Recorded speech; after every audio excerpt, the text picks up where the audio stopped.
For a nano person makwa ba back in Woo Sports YouTube King Woo Sports TikTok ebusua unsa kam video bia na wa share na wa like na wo comment aba na bibia akokama de amaye nyina nyame hira mu nyina se de bia mpem videos ebusua for a nano person ye gbawura kro bia Kumasi Asante Kotoko say season ba na wie ya Kotoko prepare for next season no uzan sachira na sesai bebre na aba club na so a new coach, new sporting director, new board, new executive chairman, bibia fufro. Na yet betu manim say sporting director waba Mr. Stanley Menzo ne philosophy ene nani so ade huna odeba Kotoko ne say obe recruit young players for Krobia Kumasi Asante Kotoko. Se na be ya mfie kakra edi no say ede bi beba Kotoko betumi aton players enye sika de abo team no anase club no ho bra nti on the philosophy ba ko a ode be ye adwuma okro be Kumasi Asante Kotoko recruitment of young players nti ode batu ya nim say ono no we a player now we above 22 anase 23 years I just say exceptional qualities exceptional qualities ansana Krobia Kumasi Asante Kotoko etumi asan na the batu yanim say ono no play between the ages of 18 to 20 young talented players are almost 18 to 20 years and so behwe transfer windows ebie ase Kotoko players are almost scouting players omo imagine say omo pari nyina within that range nti Mr. Menzo philosophy no nti this season and I say transfer window here be very difficult so we say Kotoko assign top player a very top player very difficult say be kura be one or two experienced top players in addition but Kotoko main vision and I say Kotoko main focus is to recruit young talented players now omode build a team no for the future. And this year Kotoko build team for the future. Me dey say on the 18th of this month so pre-season no started. E ho no na ebehu players a omo betena ene omo mbeko because enche new coach no will arrive in Ghana no wa be start new dwumadie no. Nti Kotoko main focus to recruit young talented players nti bo say ombeko division 1 division 2 sai ho no ombe peke players are very talented no balling talent na Kotoko recruit nti any vision either Mr. Stanley Menzo sporting director no so that by in the near future no Kotoko betumi make sales no money ska was our players dey abo team no ho bra na ensem nyina no ebusuafo say Obed am a vivid detailed analysis. Or a vivid details analysis of how Krobia Kumasi Asante Kotoko recruitment this season. According to say Obed, or say as a Kotoko din history no yes or my they are scouting players. They are scouting players. They are scouters, scouting agents are on more grounds were almost scouting young talented player. Nti yes or din system na market na ntumi sign player. Nembom make strategic scouting. Players are young na ba so abo no betumi abo. Nti eno ho adwuma na Kotoko sisi ya.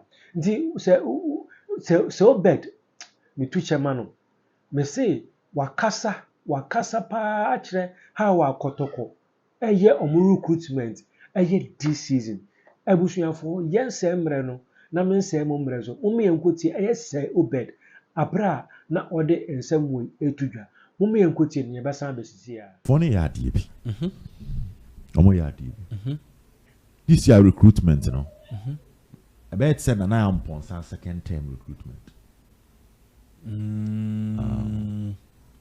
one kind na am ponsa second term one kind ya me catch them okay Isaac upon Nema sunyani Nema oh yes okay yes talk I know me kind pa Nema dia me kind pa sir okay Boy na nefe no Gaston e Japan. Oh yes, right back no. Right back. Yes. So kai no. Me kai on so pa. Me paint picture bi nya but Robert ase. So that kai Sharif Mohammed from Utrecht Tamale. Yes. Defender no. Yes. Yes. Okay. So kai no. Me kai on so pa Sheriff. Okay. So now kai Andrews Apple from Bofo. Oh yes, Andrews. Apple. Yes, center back. Center back. Yes. Okay. On ve boa me asa me re fidi no. Nkwala na e ba no nkwala no. Nicholas Mensah, but nobody the following season. The Panther. Boy na no shegwa do. Nicholas. So kind of. We kind Nicholas so okay. Omo yi boys below. Yi low. Bit me the Dixon afọ akwa maka ho na. Wa afọ akwa de onye low. Afọ akwa ye senior man no. Na nyoma na amfa. Na bi afọ akwa de masa.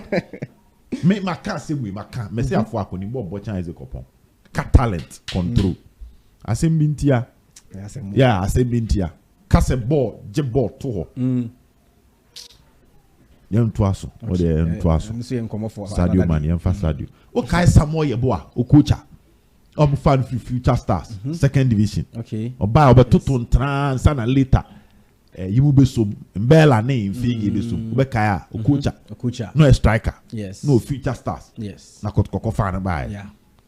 Well, side recruitment no meaning say who follow her. Me wura recruit but follow the American yi. Yeah. Isaac Opon division 2 no be anymore. No be anymore. Augustine Japan no be anymore. Dabi. Andrew Sapel no bobofo division 2, division 1. Yes. August Samuel Yeboah, Samuel Okocha. Okocha na Samuel Boatun say Sam. This one about this is am rest and finding.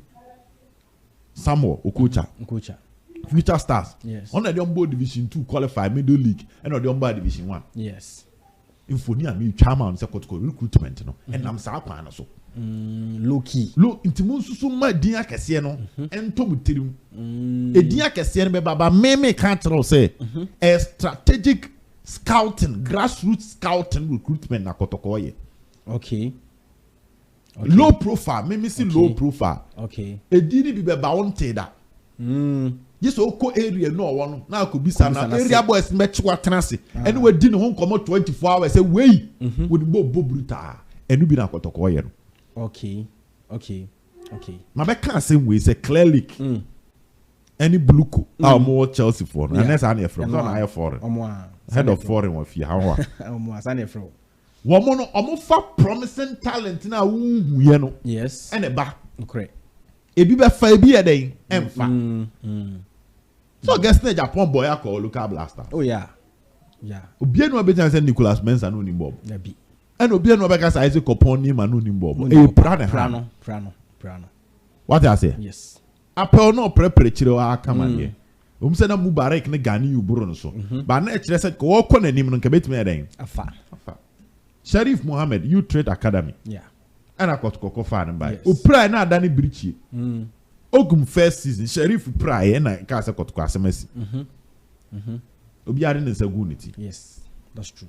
And I'm a boy. No crepa. Sanity. Wow. Daboko. Wow. What does it? Say Joseph Amua Modi and I'm Fadia. Okay, Joseph Amua. On so be stati Kieza. Bona ne feni Kieza no. Got go training grounds back on Chabo bi asena akosi keeper nechi. But I'm farmer no. Wow. Oh. Hono moko. Okay. Yes. Okay. Me say the top 20 talent with the lower leagues. Omo hanti omo. Yes, send the waboswa. Maka, me say kebi, me say omo hanti omo. The top 20 talent. Yes. Lower leagues, you know. Scouts, I hold do every report at 2 omo so no. Omo hanti omo. Tie me. Okay. He said one was a scout in the Premier League no. Dabi. And I'm moving. No crepa, is here the mumba okra. You na saje to obo team. Jerome Opoku no obo hwan. Obo hwan. Mama so the mo e wo ma bruchi. Local say Blasters so share obo hwan. Local league no on players remember. Scouts ne ba. Na ere no mutime fa player o Division 2 Ghana Eco Celta Vigo. Division 2 ne say okọ Girona. Ne okọ Real Sociedad. Yes. O me jackets for no ho. Dabi, omo ma ho bi. Omo ni mu ni asem. Scouts no mo ba. Omo ni boys ne nam. Kwana no mo fa boys no. Omo scout boys no. asie ho. E wa asie ho sorofo ne yese ma yemre. Just a sort of one could be a share. And the university. Say, Nuntina Wafa call relegation. All hand, who say, oh, Premier. I was saying, or Titono. Okay. What's the Wafa Premier? The best is here, they need money to be. What's the right to dream? Players on my tone. What is the right to dream for artists? I can say, almost as all Premier. Division 2 no crumb. You went to for the neighbor. Yes, oh, Kobisa. Wow. I'm them kwala neighbor. Yeah, Juma was see all money soro for ni asem. From league na you fire ready. Nti e ho no bi na kotoko so awura no. Wow. Wow. Come on here come up. Ti ya na mo de atum trim ti. Mo a mo twen Galacticos no. Omo de be frefra. Okay. So kind of 9 points our first season. Of our Fabio Gama. Yes. Of our Agadas. Yes. No, the second season. Of our Gama. Of our Agadas. Later no crop far away. Richmond Lamte. Oh. Yeah. Oko farm ankona. Yes. And no de castle brekum Chelsea as a man kona bra. All say dem community. Ha. Oh to be I saw on the Tom Mubarak. Oh yeah. On the tall Lativa Nabila. Yeah. Yeah. Ah. Yeah, or the be by pa. Or be by. Or be 2 more about far Patrick Asma. Ed ne buy. And no far Samuel appear tender. I said tender Kotoko this kake and a Tony free mediama. Into Omutubi. Yes. Tender. No one of the best right backs with mediama. Agadas. Yeah. Later no kofa blee ede. E buy. Won't say blee free agent be kofa ne buy. Or far lam to far gama. Yes. Say keyeke. Na na mpoza ne talk keyeke. Ono na tall a Lativa Nabila. Yes. Jakesifo de be beba. Okay. Okay. Be frefra. Be frafra. But be frefra. Okay. Sana menka no. Ene Enti munya botre ho. We mi an mekwa akofa ba. Wow. Me say troto the top 20 talent we lower leagues no. O ma pencil o mo down. And o mu wurem. Wow. Because they believe say with proper training the gap between asiofo ne sorofo ne nso. Yes. Yes. Enso. Yes. Tiasi. Into wetin afobia fra sales straight amana ba bebo. Don't forget say we no mo ye no so no youth team boys no so beba o. Oh okay. Okay. Say kakra bi. Dia kese en kakra bi na beba. How many clubs can boldly tell us say omenya letter free cut cause omo player this season this transfer. Clubs say common na bi obi won chen no abisa no but say yes cut control letter official letter e dey how they on there be monyo Prince Mamento nkan yanko. So but me really happy with the decision Kotoko company for person omo fa say omo de sa players yi beba because ya ka say enye brebia na was a club we decided so obekọ the Galactico way no so obeto big players no the sa players naba. Sometimes you need to blend players no quality no akasefo na ewu no with the young ones no mu no sebe ya team ni betimi anya proper grooming e wo ho no it is akasefo no kọ no ubeba benya young ones no so omo so ba benyina ba be te sa akasefo na